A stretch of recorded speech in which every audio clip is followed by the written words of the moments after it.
Бүгінгі тақырыбымыз зат массасының сақталу заңы химиялық реакция типтері болып табылады. Жалпы реакцияға түскен заттардың массасы әрқашанда реакция нәтижесінде түзілген өнімнің массасына тең болады. Қандай жолмен алынуына қарамастан әрқашан заттардың массасы бір-біріне тең болады. Яғни реакцияға дейінгі масса әрқашан реакция соңында сақталады. Мұндай заңды Лавуазье деген ғалым ашқан болатын. Әрине оған дейін Ломоносов та негізін қалап кетті бұл заңның, бірақ толық нақты ережесін келтірген Лавуазье болып табылады. Мысал ретінде біз реакция теңдеуімен мысал түсіндіретін болсақ, қарапайым натрий мен оттегінің реакциясын алайық. Зат массасының сақталу заңын көрсетеміз. Мына жерде 4, зат мөлшері 4-ке тең, қосу оттегіміз 2. Мына жерде натриіміз 4, қосылған 2-ге. Сонда 6 тең 6-ға. Көріп отырғандарыңызды, яғни бұл жерде 6 реакцияға дейінде 6 болды, реакциядан кейінде 6 болды. Сондықтан да теңдік белгі бар. Яғни қарапайым реакция теңдеулерінің өзінен ақ біз зат массасының сақталу заңын көруге болады. Жалпы реакцияның типтері. Негізінен 4 типі бар. Реакцияның түрлері деп бөлінеді және типтері деп. Соны шатастырып алмағандарыңыз үшін. Яғни бізде 4 типі бар негізінен, оларға қосылу, айырылу, орын басу және алмасу.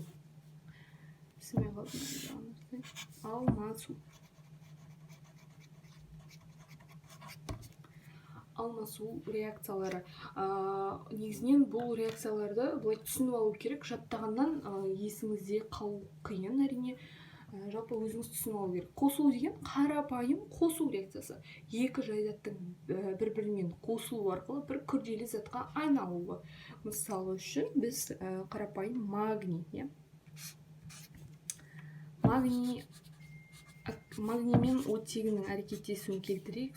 Сол кезде бізде магний О.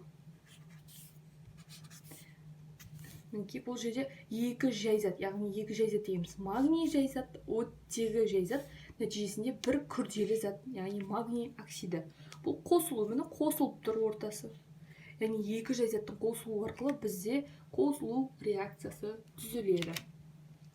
Одан кейін бізде мысалы айырылу реакциясына мысал келтірейік.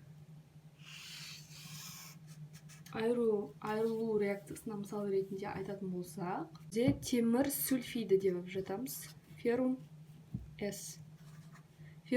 Айырылу болғандықтан күрделі заттың жай заттарға ыдырап айырылуын айтамыз. Феррум С.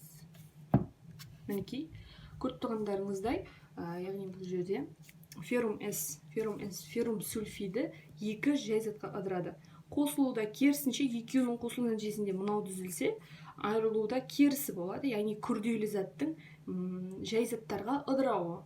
Бірден теңдік белгі и жай заттарға ыдырайды. Осы айырылу реакциясы деп аталады.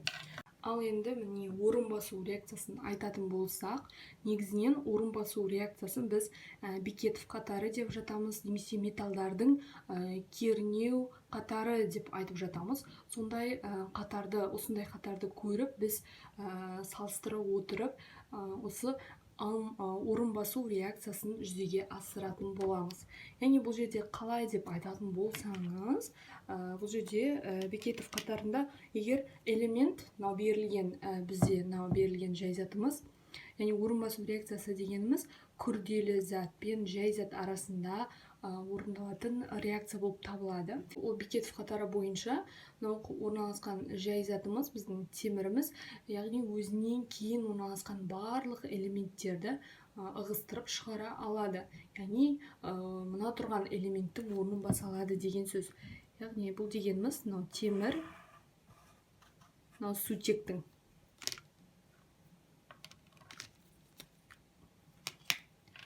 Яғни бізде бізде сутек бірінші элемент қой, яғни бұл тотықсыздандырғыш, плюс зарядты.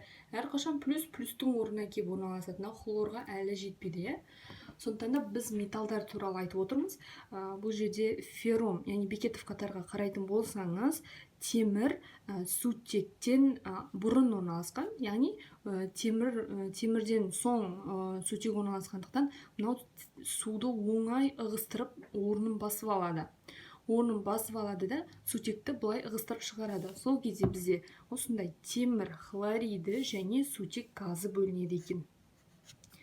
Көріп отырғандарыңыздай, яғни бұндай реакцияларды біз орын басу реакциясы деп атаймыз. Екінші реакцияда да дәл осындай натрий элементі бізде цинкті оңай ығыстырып шығарады.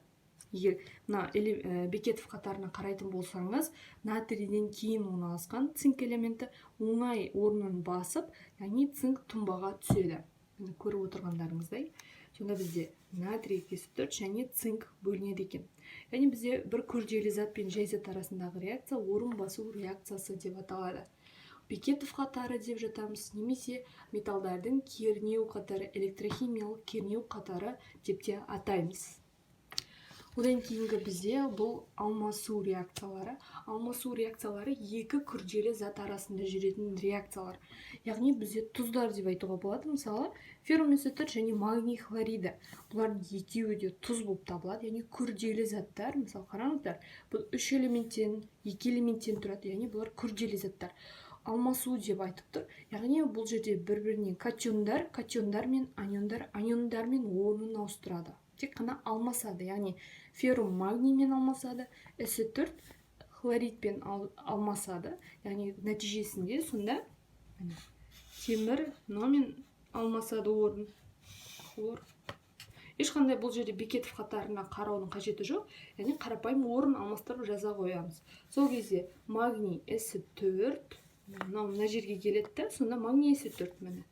Темір мына жерге келгенде темір хлориді түзіледі екен. Екінші реакцияда дәл солай. Бұл жерде ерекшелігін айтып өтейін. Мына жерде мен HOH деп жазған болатынмын.